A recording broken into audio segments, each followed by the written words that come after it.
Hello, my lovely friends.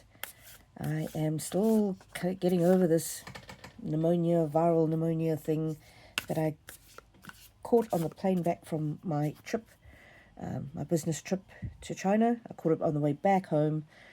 Today, I am looking at how Harry blames the king for his lack of security. Candy cane angel. Daddy, you could give me the candy, and you're withholding it from me. Daddy, could you just give me the candy? Could you just tell those nasty people in the government to give me my security? 'Cause you could do that. Oh, my word. Dried flower fairy. Harry doesn't understand, or he chooses not to understand, that there is a separation of powers. It's the first thing you learn when you go to law school. It's called the separation of powers. It's about the government makes the law and the courts enforce the law. And of course, in England, you've also got the royal family in the mix as well.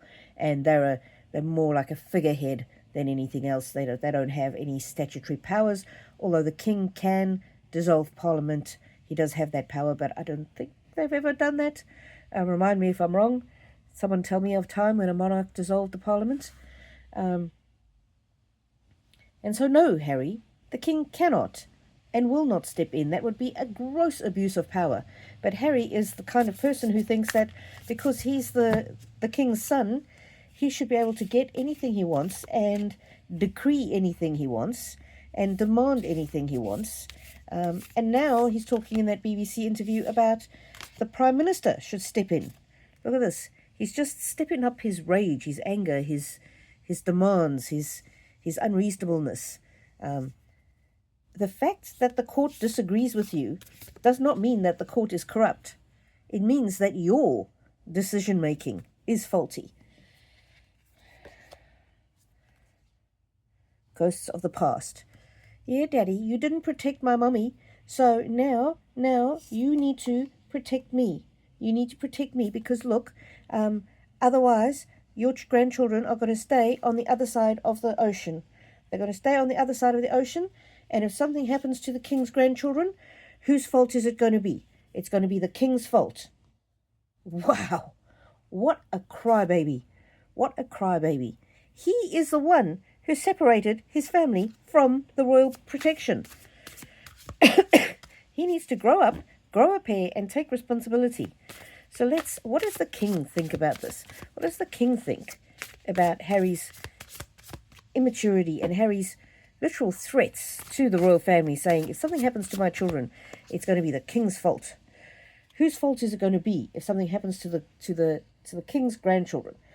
He's a bit confusing in that interview because he says a couple of things. He says, yes, the king could do something about it.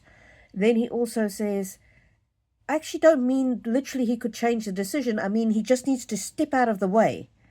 So this, again, he thinks that the king is blocking a fair and reasonable decision from being made. Boundaries. The king has set up boundaries, and I'm sure with the help of Queen Camilla. It's like, got his fingers in his ears going, la la la la la la la la la. I am not even going to listen to this. King is still patient with Harry. He can see that there's some mental health issues going on. And purification. He's got pure love for his son, but he also knows that he has his royal duty, which cannot overstep his fatherly duty. And look at that, deliberation. He's left the deliberation and the decision in the hands of the courts. As much as he loves his son, the decision needs to be made by the courts. And that's what the palace released, that brilliant statement, which said, the courts have made this decision several times over, and each time they make the same decision.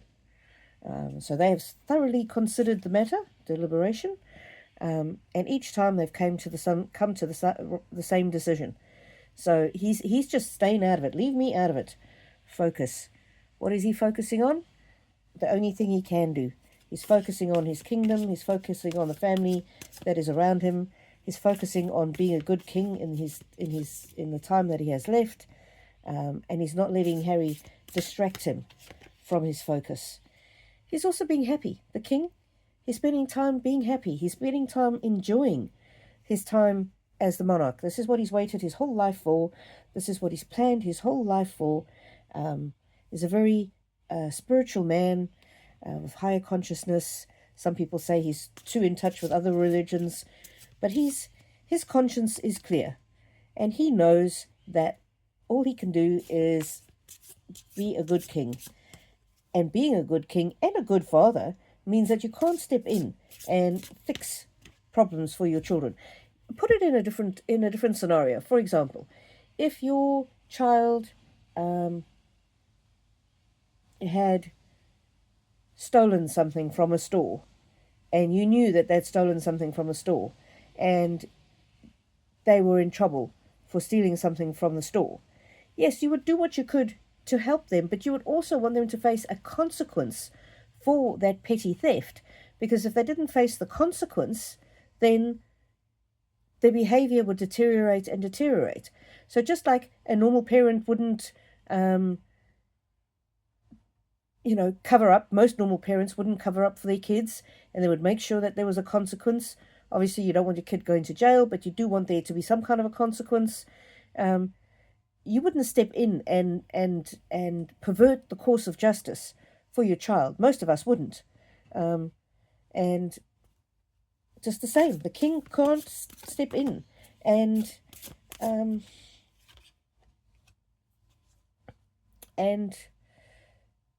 interfere with the courts. Look at that strength. He learned his strength from his mother. Look at the castle. He learned his strength from Queen Elizabeth. He is a bit of a softie, and he doesn't say no to his son very often. But, the truth is, it's not his decision. And Harry can cry all he wants, stomp his feet, have a tantrum. This is not the king's responsibility and not the king's decision. This is just get a few more cards on how Harry feels about this, about that statement issued by the palace, that very cold statement, of which of course he's going to twist in his mind to be that they're out to get him. Just because the king is not breaching the law and overstepping his role as the monarch does not mean that the king doesn't care about his son. And that's what Harry doesn't understand, or doesn't want to understand, or pretends not to understand. So please like if you do, and subscribe if you haven't. I've been contacted by several subscribers who said that they were unsubscribed unknowingly. So if you think you're subscribed, just double check. So what did Harry think of this somewhat cold statement? Hit the road, Jack. Hit the road, Jack. Don't come back no more, no more.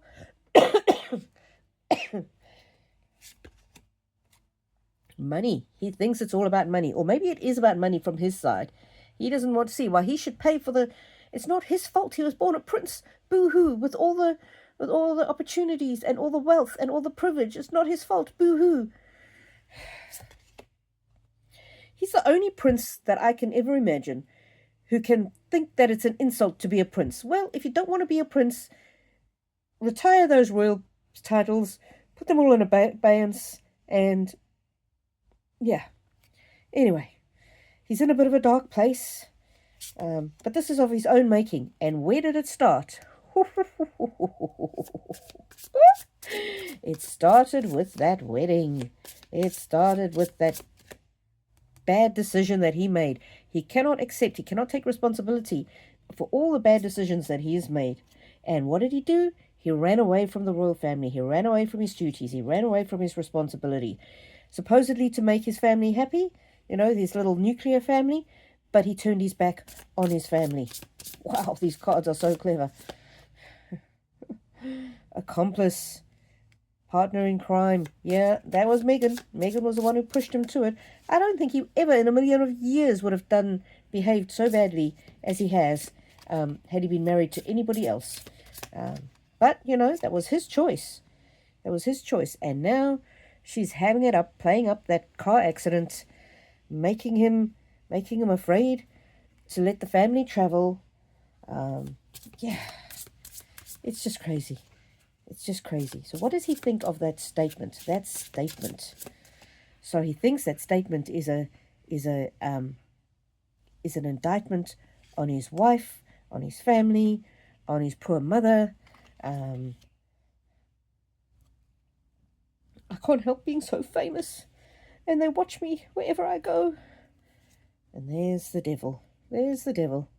He's just made one bad choice after the next, after the next, after the next, but he blames everybody else. And he thinks it's a big conspiracy. It's a big conspiracy. This is proof. This is proof that it's a conspiracy. They hate me. They want bad things to happen to me. Oh, Harry, grow up. Honestly. I can't imagine being a parent to this. And the thing is, he's 40 years old. Grow a pair. Pay for your own security. You ran away. You hit the road. Anyway, thank you for being here, and may the angels walk with you now and always.